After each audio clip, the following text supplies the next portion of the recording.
Se você pudesse estar aqui, você iria sentir a atmosfera de adoração. Se você pudesse estar aqui conosco, você certamente seria envolvido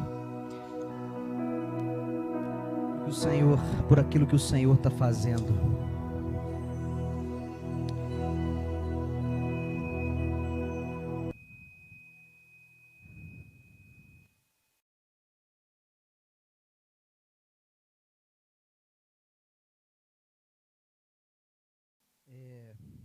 No Salmo de número 84, no Salmo de número...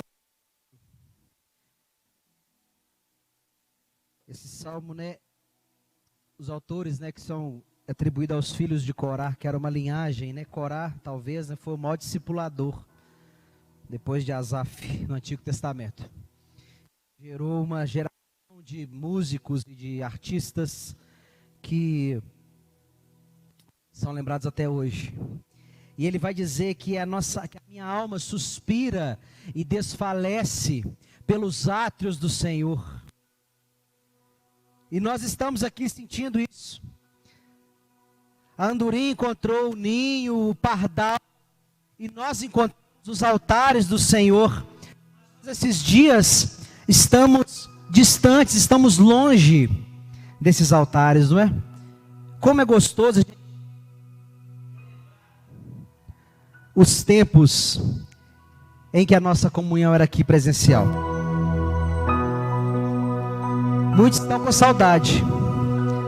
Muitos estão dando glória a Deus, né, irmão Wilton? Viviam inventando desculpas para não vir à casa de Deus. E agora tem uma desculpa que não é desculpa mais. Muitos agora descobriram que realmente não gostam da casa do Senhor. Que pena. Nós estamos com saudade. Nós estamos ansiosos para quando esse dia vier. Quando Jesus morre, a primeira coisa que acontece é o véu do templo ser partido de alto a baixo. Então essa presença que a gente sente aqui nos cultos, se você não sente na sua casa, porque você não quer, porque ela está disponível para você. Ela está disponível. Hoje o nosso Deus, ele não é mais, ele nunca foi, e hoje muito menos, um Deus distante, um Deus que precisa de sacerdotes, de protocolos, um Deus inacessível. Esse Deus não é o nosso Deus. O nosso Deus é um Deus que está presente e está perto. E Ele está aí. E se você não sente a presença dEle, é única e exclusivamente por culpa sua, porque Ele está disponível nessa noite. Feche seus olhos no seu lar. Essa noite eu quero ministrar sobre a sua vida, sobre um sentimento que talvez você esteja passando e experimentando esses dias, que é o sentimento de inutilidade. Sabe, nesses dias a gente tem notado como Satanás, ele tem lutado e atacado o nosso emocional. Ele tem atacado, ele tem trazido ansiedade, tem trazido depressão, tem trazido síndromes do pânico, e ele tem trazido outros distúrbios, como o sentimento de inutilidade. Quando nós vemos como o mundo é frágil, quando nós vemos como as instituições são frágeis, como a vida é frágil, nós nos sentimos acuados, a gente se sente até inútil. Então feche seus olhos. Eu quero trazer para você nessa noite uma palavra que me tocou demais esses dias. Senhor, nosso Deus, nós te pedimos, ó Pai, que o Senhor fale através de mim. Pai, eu clamo ao Senhor. Eu não mereço, eu não sou ninguém, mas o Senhor é tudo em mim. Então, em nome de Jesus, Pai, que a Tua palavra seja ministrada nessa noite, só a Tua palavra. Pai, fala aquilo que o Senhor deseja falar, aquilo que o Senhor trabalhou em meu coração, aquilo que o Senhor me curou, que que o Senhor possa curar também na vida daqueles que me ouvem. É o que eu te peço, Pai, a tua direção, o teu Santo Espírito nessa noite, mais uma vez. Amém. Abra sua Bíblia em Lucas, capítulo 13. Lucas, capítulo 13, versículo 6. Irmãos, eu quero falar sobre o sentimento de inutilidade. Você já se sentiu assim? Você já se sentiu como se nada que você fizesse tivesse valor? Você trabalha, você produz, você vê, não, isso aqui não está bom. Não são os outros que falam, não é você mesmo que fala. É você mesmo que pega algo que você fez, algo que você construiu e fala assim, ah não, isso aqui está uma porcaria. Nossa, eu não consigo fazer nada direito.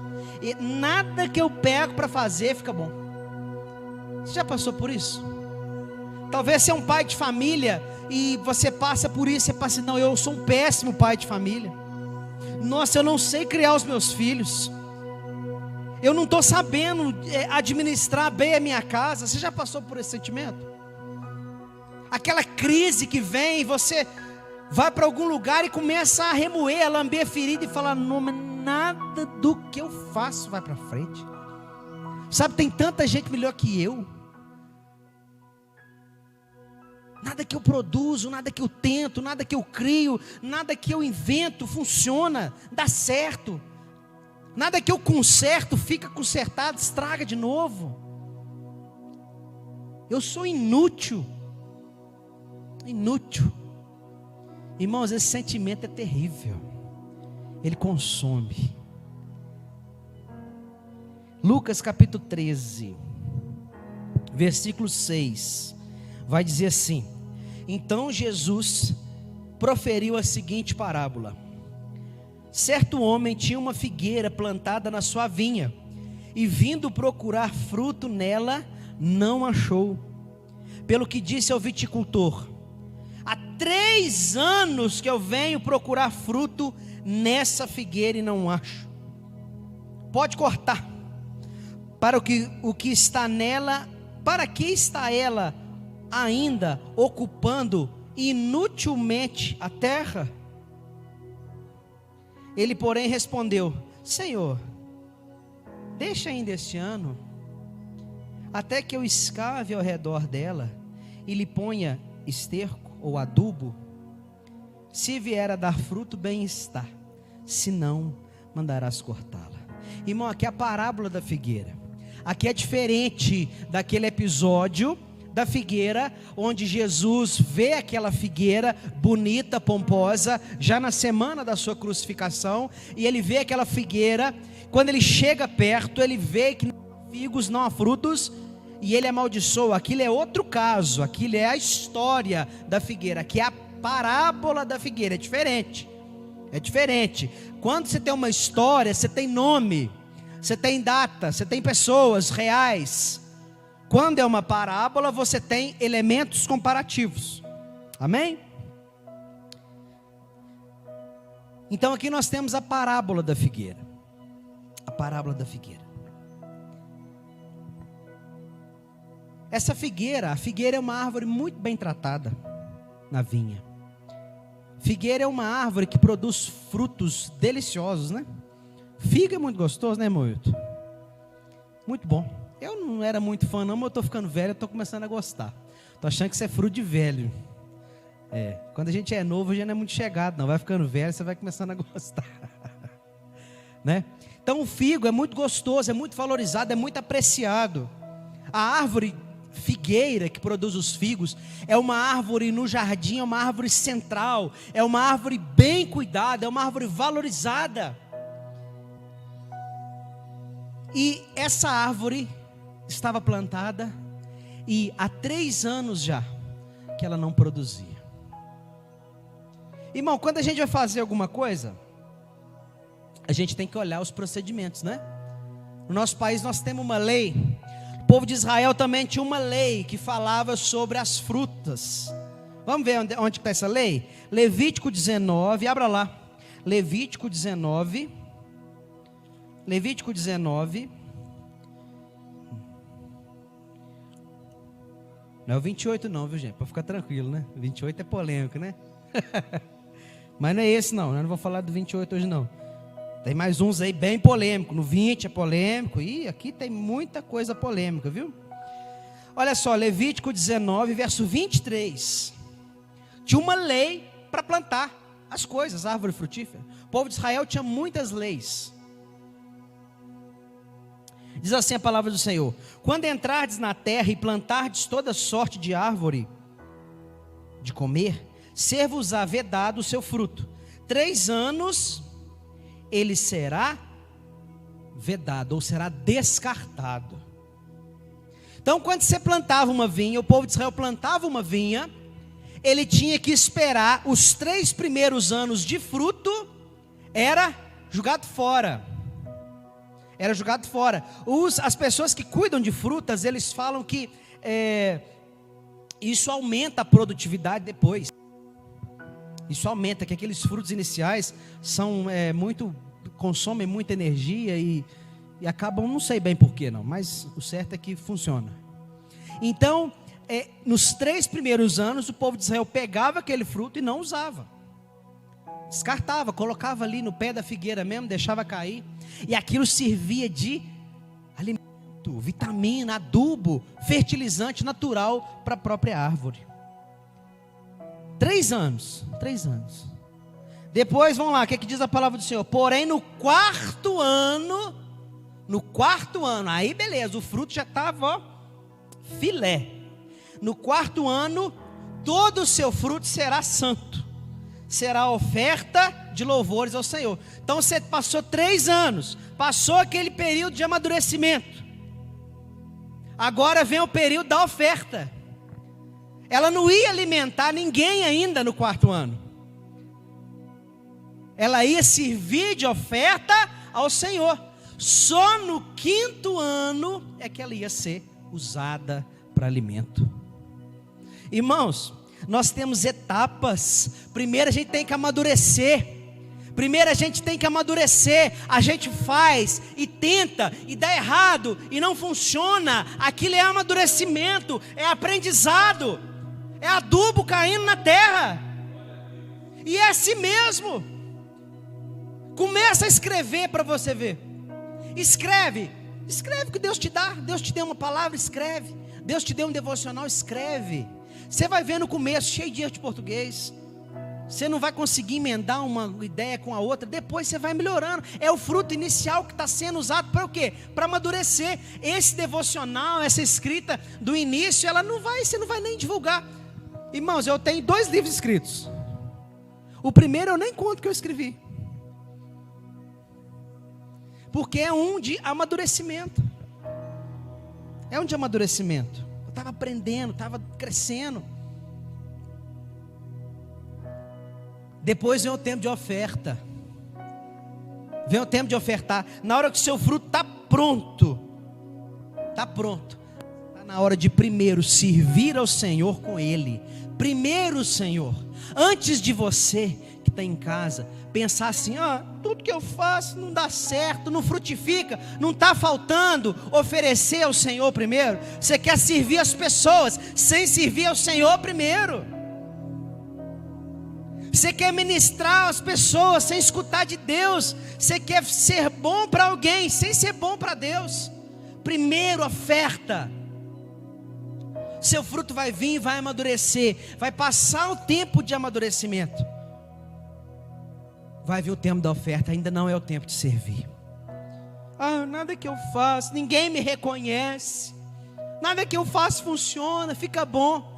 Irmão, será que não está faltando amadurecimento, não? Será que não está faltando entrega, não?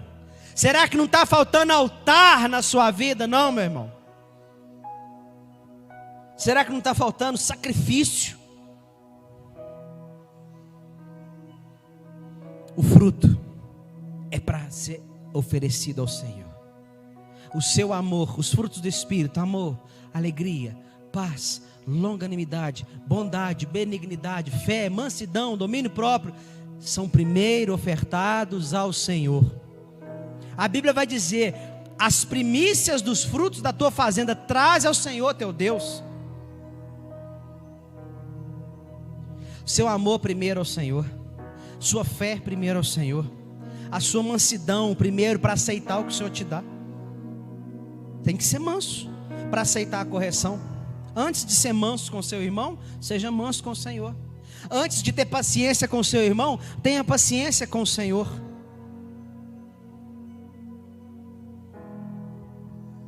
Está faltando oferta, está faltando sacrifício. O fruto que você vai produzir, que vai ser útil, vai ser maravilhoso, vai alimentar. Ele precisa amadurecer, depois ele precisa ser ofertado ao Senhor. E naquela parábola, 3 anos se passaram em nada, não estava produzindo nada. Passou o tempo de inutilidade do fruto, passou o tempo de amadurecimento do fruto, passou o tempo e nada. E o que diz no versículo 7? Lucas 13:7 vai dizer assim: por que está ainda ocupando inutilmente a terra? Irmão, quando você se sente um inútil, você não apenas se sente inútil, você se sente um inútil e acha que está também ocupando o lugar de quem merecia. Você se sente inutilizado, você pensa assim: eu sou ruim e ainda estou ocupando o lugar de quem podia fazer melhor que eu. Por que não pode deixar a figueira lá? Por que será que não pode deixar a figueira lá no jardim? Deixa lá. Não está produzindo, mas fica lá enfeitando, né? Por que não pode? Porque a figueira, ela consome muitos nutrientes. É uma árvore grande. Então olha bem o sentimento de quem está passando por isso. A pessoa que se sente inútil, ela fala assim: eu não valho nada, eu estou ocupando o espaço de quem podia estar fazendo melhor que eu, e eu ainda estou sugando as pessoas à minha volta. É esse o sentimento. Eu não faço nada. Me colocaram aqui nessa célula de líder, mas eu mesmo não trago ninguém. Me colocaram aqui de líder e eu não consigo fazer. Eu não valo nada. Podia ter gente muito melhor aqui no meu lugar. Ainda vem aqui os donos da vinha, né? E fala assim: irmão, essa célula aí, hein? 3 anos, né? Calhado, hein?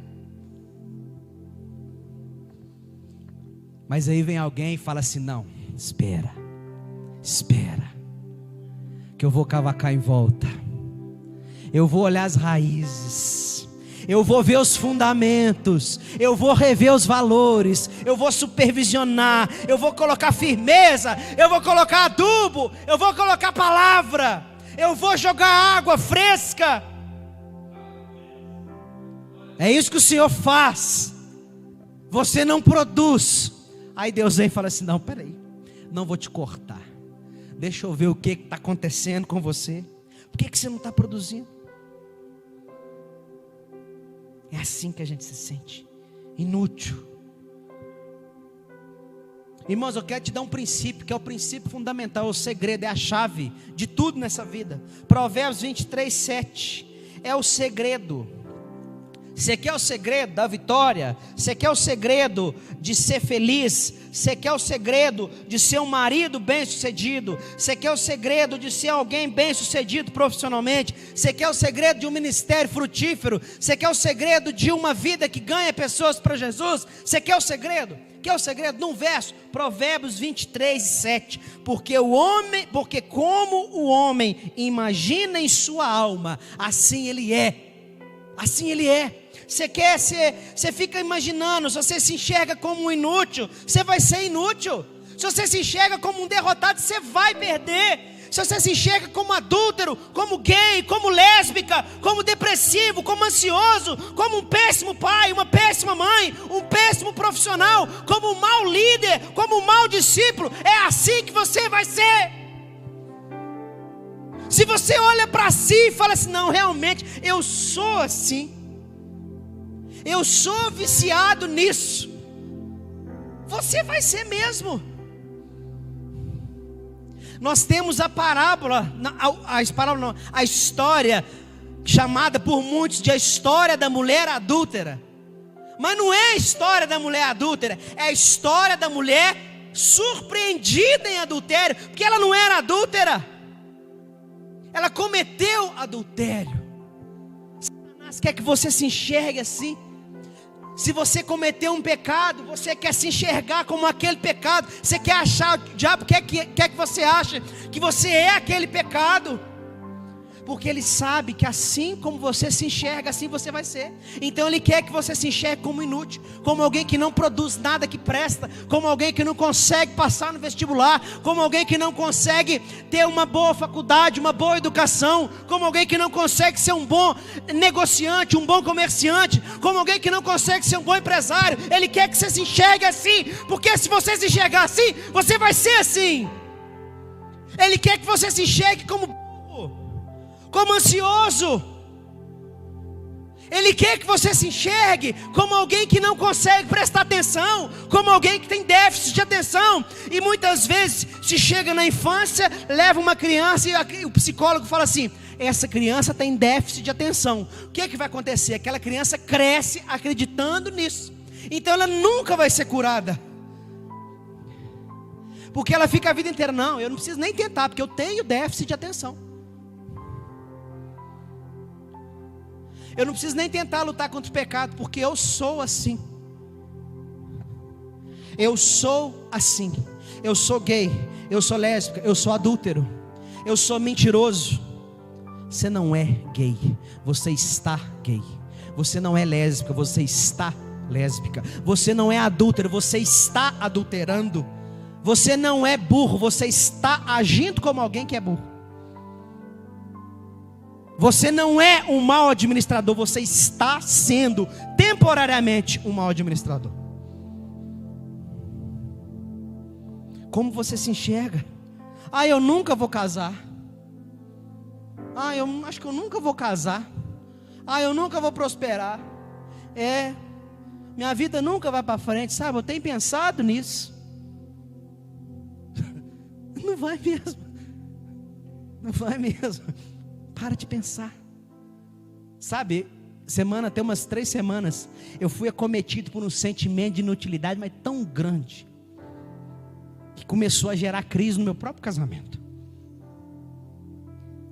E aí eu entrei para dentro do quarto. Eu falei assim: Senhor, fala comigo. E Ele falou. E eu fiquei o dia inteiro pensando assim. Eu me olhei no espelho, eu cheguei no espelho e falei assim: seu cara.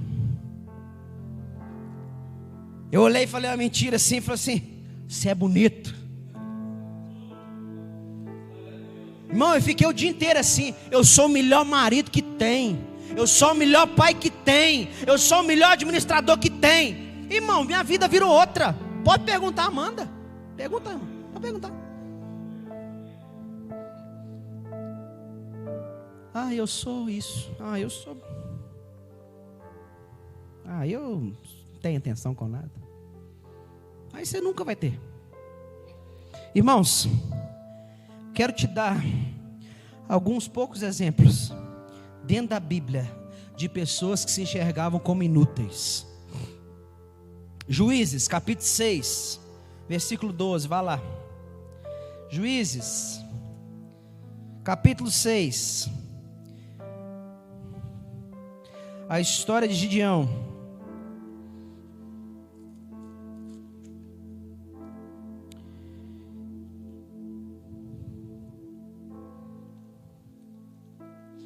Juízes capítulo 6, versículo 11. Então veio o anjo do Senhor e assentou-se debaixo do carvalho que está em Ofra, que pertencia a Joás, a Abiesrita.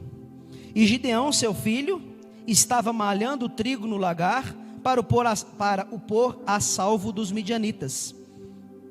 Então o anjo do Senhor apareceu e lhe disse: o Senhor é contigo, homem valente. Respondeu Gideão: ai, meu Senhor. A valentia do homem, né? É valentia, né? A mesma valentia do... Meu Deus. Ai, meu Senhor. Aí começa o queixume. Ah, se o Senhor é conosco, por que não sobreveio isso? O que se sente inútil, ele começa a queixar. Ah, se o Senhor é comigo, Deus, por que tudo que eu faço não dá certo? Se o Senhor é comigo, por que tudo que eu tento dá errado? Se o Senhor é comigo, por que eu estou passando por essa prova, por essa dificuldade, por esse problema, por esse vale? O Senhor não é comigo? Está igual o Salmo 42, né? No mesmo tempo que Davi está lá, o Senhor é minha rocha, ele está assim, por que o Senhor me abandonou? Irmãos, Deus vai lá e sabe o que Deus faz para responder esses questionamentos? Nada. Ele não está nem aí porque você questiona, meu irmão. Ele não está nem aí para os seus argumentos, não. Ele não está nem aí para os seus argumentos, não. Ele fala assim, varão valoroso. E ele estava lá, malhando, né, batendo o trigo no lagar. O certo é bater no terreiro, porque no terreiro o próprio vento ajuda a separar a palha do grãozinho, né, de trigo. Mas tinha que ser no lagar, porque senão o inimigo vinha e roubava o trigo. E você está assim, você está trabalhando escondido. Porque se você falar para alguém, outro vai lá e rouba. Você tem uma ideia, outro vai lá e copia. Aí você fica assim, ó, tive a ideia. Há um tempo atrás eles roubaram os 2 nomes que eu tinha comentado de loja. Quando eu estava na faculdade eu ficava brincando, né, o nome da minha cidade. Aí passou um tempo atrás, abriu uma lanchonete com o mesmo nome que eu comentava lá na faculdade. Quer dizer, a pessoa estava lá, nem sabia. Morava na minha cidade e montou uma lanchonete. Quer dizer, roubou o meu trigo. Irmãos, o Senhor aparece e fala, varão valoroso. Aí Gideão, meu Deus, mas por que acontece isso? Por que acontece aquilo? Irmão, você nunca vai saber, não. Sabe, Jó nunca soube porque que ele passou por aquilo. Mas sabe o que importava? Não é o que Jó sabia da prova, era o que Deus sabia de Jó. Deus sabia que Jó era fiel. A gente estava comentando hoje, né, Renan? A gente estava caminhando, glória a Deus, de manhã, glória a Deus. Caminhando, glória a Deus. Por 3 dias já, glória a Deus. E a gente estava comentando de Jó, o Renan estava fazendo devocional, a gente comentando que antigamente tinha uns, hoje ainda existe, né? Você vai abrir um crediário em alguma loja, eles pedem indicação. Aí eles ligam para a pessoa e perguntam assim, aqui, boa tarde, eu estou querendo saber a indicação do Antônio. O Antônio é gente boa? Não, o cara é honesto, o cara é bom pagador. Agora se o homem não for muito lá, essas coisas, né? Ih, aquilo ali é enrolado. Então tinha muito isso. E o que Deus testemunha a você? Você já parou para pensar que você pode estar numa entrevista de emprego e o seu entrevistador ser crente? E ele está assim, perguntando para Deus, Deus, eu contrato o Antônio ou não? Aí Deus está assim, o Antônio é meio preguiçoso. O que Deus fala de você? Será que Deus pode receber uma ligação pedindo uma indicação sua? O que ele vai responder? A Bíblia vai dizer que muitas pessoas seguiam a Jesus e criam nele, mas Jesus mesmo não cria naquelas pessoas, porque sabia que estavam seguindo por causa do pão. Não é crer em Jesus, a questão é Jesus crer em você. Essa é a grande questão. Deus não está nem aí para aquilo que você reclama, para os seus argumentos. Você é cheio de argumentos, porque eu sou fiel, sou isso, sou aquilo, e Deus me deixa na prova. Deus nem respondeu para Gideão. Deus só falou assim, varão valoroso. E Ele está te dizendo, varão valoroso, varão valorosa, o Senhor é contigo.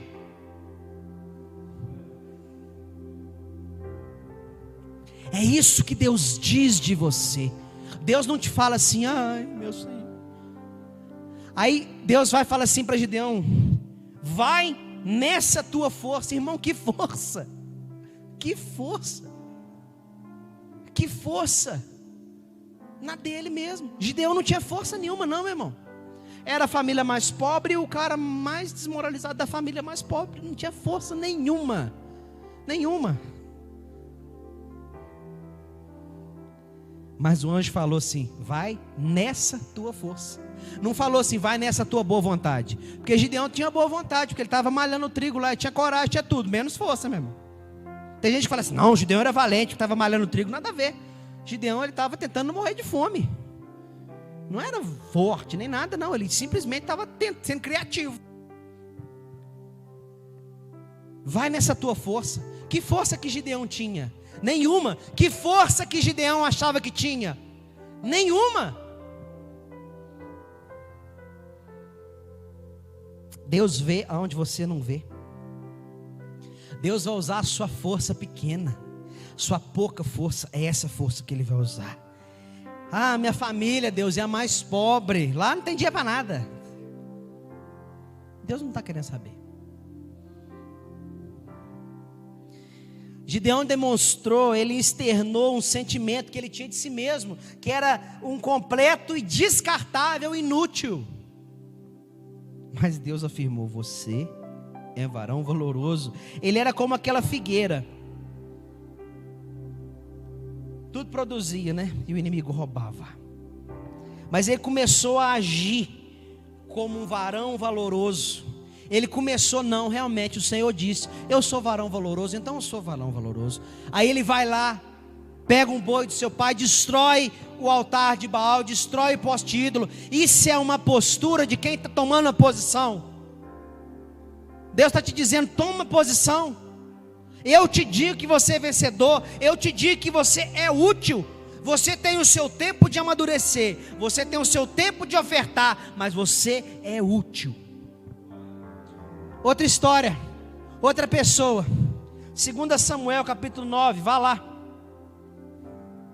2 Samuel capítulo 9, vai dizer assim, vai contar a história de Mefibosete.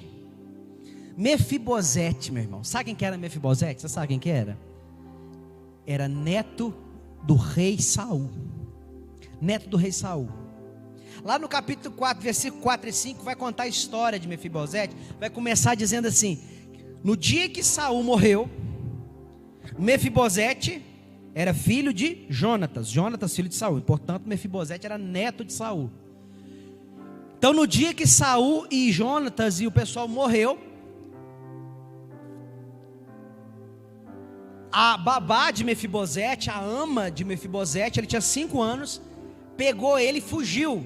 Na fuga ela caiu, deixou ele cair, ele ficou aleijado. E aí a família de Saul é morta, é perseguida e morta, e Mefibosete vai morar lá na casa de um homem, numa cidade chamada Lodebar. Lodebar é a terra do esquecimento. Ninguém ia para Lodebar para ser lembrado, ele ia para ser esquecido. Ele ia para ser esquecido. E quando Davi assume o trono em Jerusalém, que ele já era rei em Judá, na realidade ele assume depois em Hebrom, e depois ele toma Jerusalém dos jebuseus. Quando Davi assume o trono ali, ele fala assim, versículo 1 do capítulo 9 de 2 Samuel, disse Davi: resta ainda, porventura, alguém da casa de Saul, para que eu use de bondade para com ele, por amor de Jonatas? Davi, o rei Davi, e Jonatas, pai de Mefibosete, eram amigos, eram grandes amigos, e eles fizeram uma aliança de proteção e de cuidado um do outro. E quando Davi assume o reinado, Jonatas já morto, ele fala assim: existe alguém ainda? Aí havia um servo na casa de Saul, cujo nome era Ziba. Chamaram-no que viesse a Davi. Perguntou-lhe o rei: és tu Ziba? Respondeu: eu mesmo, teu servo. Disse-lhe o rei: não há ainda alguém da casa de Saul para que eu use de bondade de Deus para com ele? Então Ziba respondeu ao rei: ainda há um filho de Jonatas, aleijado de ambos os pés. E onde está? Perguntou o rei. E Ziba respondeu: está na casa de Maquir, filho de Amiel, em Lodebar. Então mandou o rei Davi trazê-lo de Lodebar, da casa de Maquir, filho de Amiel. Vindo Mefibosete, filho de Jonatas, filho de Saul, a Davi, e inclinou-se, prostrando com o rosto em terra. Disse-lhe Davi: Mefibosete. E ele disse: eis aqui teu servo. Então lhe disse Davi: não temas, porque usarei de bondade para contigo por amor a Jonatas, teu pai, e te restituirei todas as terras de Saul teu pai, e tu comerás pão para sempre à minha mesa. Irmãos, Jonatas semeou bondade para com Davi, o pai de Mefibosete. Jonatas mesmo não colheu, mas o filho dele colheu. Tem coisa que você semeia e não colhe. Tem coisa que você semeia e quem colhe é seu filho, é seu neto. Agora, talvez você tenha se mudado para Lodebar também, para ser esquecido. Você não quer ser visto. Você quer entrar para dentro de um quarto, fechar a porta, apagar a luz, colocar a cabeça debaixo da coberta e ainda fazer assim. Você quer esconder de tudo. Ninguém te acha. Manda mensagem, não acha. Na rede social sumiu. Sumiu da igreja, sumiu. No versículo 8 está aqui, ó. Versículo 8 vai dizer assim: então se inclinou e disse: quem é o teu servo para teres olhado para um cão morto, tal como eu? Irmão, um cão morto. Mefibosete se enxergava como um cão morto. Como um cão morto. Para que um cão morto serve? Para nada. Você está na rodovia ali, você vê um cachorro morto, o que você faz? Você para, você vai lá? O que você faz? Nada. O cão morto serve só para dar acidente. Tem até um caminhão da prefeitura e das vias para tirar cão morto. Não serve para nada. Esse era o sentimento de Mefibosete. Esse é o seu, talvez. Você se enxerga como um completo inútil. O Mefibosete ficou aleijado no dia que Saul morreu. Talvez a babá de Mefibosete contou para ele uma história, porque tinha 5 anos, ele ainda não dava notícia. Talvez a babá falava assim: ó, Davi tem culpa nisso aí. Porque aquela batalha com os filisteus, Davi também estava lá, ele estava instigando, ele não estava na batalha porque ele foi proibido. Mas ele instigou a batalha. Davi tem culpa. Talvez Mefibosete cresceu com aquilo ali. Talvez toda vez que Mefibosete olhava para a sua deficiência, ele lembrava de Davi. Talvez a babá contava assim: esse menino é assim por causa de Davi. É um cão morto, você é um cão morto. Não serve para nada. Só serve para dar trabalho. Nem andar você anda. Vocês já escutaram, né? Em circo é muito comum um elefantinho que eles amarram a perna assim. Quando é bebê, elefantinho recém-nascido, eles amarram a perna dele numa corda fininha e ele cresce com aquela corda, então ele não consegue romper. Então você vê aqueles elefantes depois de crescidos, gigantes, aquela pata enorme, com uma corrente fininha, uma corda fininha, e ele não sai dali. Porque desde criança ele entendeu que aquilo ali ele não conseguiria romper. O que eles falaram para você quando você era pequeno que você não consegue romper até hoje? O que te falaram? Em que eles amarraram você? Ah, você é um peso morto. Você é um inútil. Você é um burro. Você é um demônio. Em que eles te amarraram? Para você se enxergar assim como é hoje? Ah, não, você não é assim não. Você é menino, mas você gosta de boneca. Você é menina, mas você gosta de brincar de coisa de menino. Em que te amarraram? Você é burro, você não tem condição não, você não entende. A gente te explica 2, 3 vezes, você não entende nada, você é burro.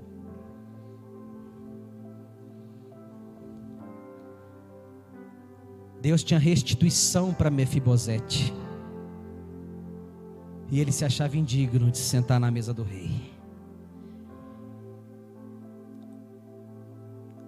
É igual a figueira. Há 3 anos que eu já estou lutando com isso. 3 anos que eu estou lutando contra esse vício. Se o ano que vem não funcionar, acabou. Tem 3 anos que eu estou lutando com o meu casamento. Se o ano que vem não der certo, eu separo. Vou passar o machado. Mefibosete, minha vida inteira eu estou lutando com isso. Sou um cão morto, a culpa é de Davi. A culpa é de Deus. Para Gideão, Deus tinha vitória. mas ele se viu como incapaz, inútil, derrotado. Para Mefibosete Deus tinha restituição, herança e comunhão na mesa do rei, mas ele se via como um cão morto. Os espias que foram mandados lá para olhar a terra se enxergaram como gafanhotos, e eles se tornaram gafanhotos mortos no deserto. Quem não se enxergou como um gafanhoto entrou na terra. Assim como você se enxerga, assim você é. Deus vai rever os seus fundamentos, Deus vai te nutrir, Ele vai escavar a sua vida, Ele vai chegar até as raízes, Ele vai colocar a palavra, Ele vai te refrescar. E se você não tem dado fruto, se prepara, meu irmão, porque você vai dar tanto fruto. A gente já começou esse ano assim, esse ano vai ser uma tragédia. Na primeira semana, guerra mundial. Depois em fevereiro teve mais não sei o que. Março, coronavírus. Depois ameaça de guerra nuclear. Aí você já está assim, o que será que em maio vai ter? Qual desgraça que vai acontecer em maio? Você já está esperando. Muda a sua mentalidade. Muda a sua mentalidade. Deus trouxe para Gideão a vitória.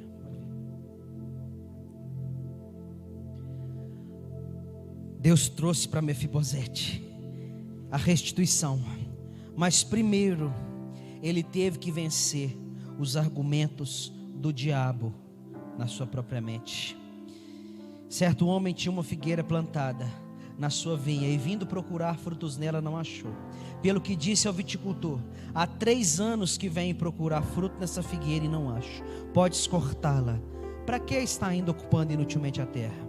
Ele, porém, respondeu: Senhor, deixa ainda este ano, para que eu escave ao redor dela e lhe ponha adubo. O Senhor vai fazer isso com você. Abra sua vida, fala assim: Senhor, escava, tira essa sujeira, tira essas armadilhas, tira isso que Satanás tem falado. E eu estou acreditando. Você está acreditando naquilo que Satanás está falando. Satanás falou assim: você tem síndrome do pânico. Você fala assim: eu tenho mesmo, eu sou muito nervoso. E você acredita em tudo que ele fala. Satanás lança uma semente e você morde. Para com isso, repreende, fala assim: eu não aceito mais, eu fecho a legalidade na minha vida, eu proíbo, Satanás, você de insinuar contra mim, porque eu sou mais que vencedor, não por mim, mas por meio de Cristo, que morreu na cruz, ressuscitou ao 3º dia, está vivo e reina, e me fez seu filho. Então você não é inútil, você não é inútil.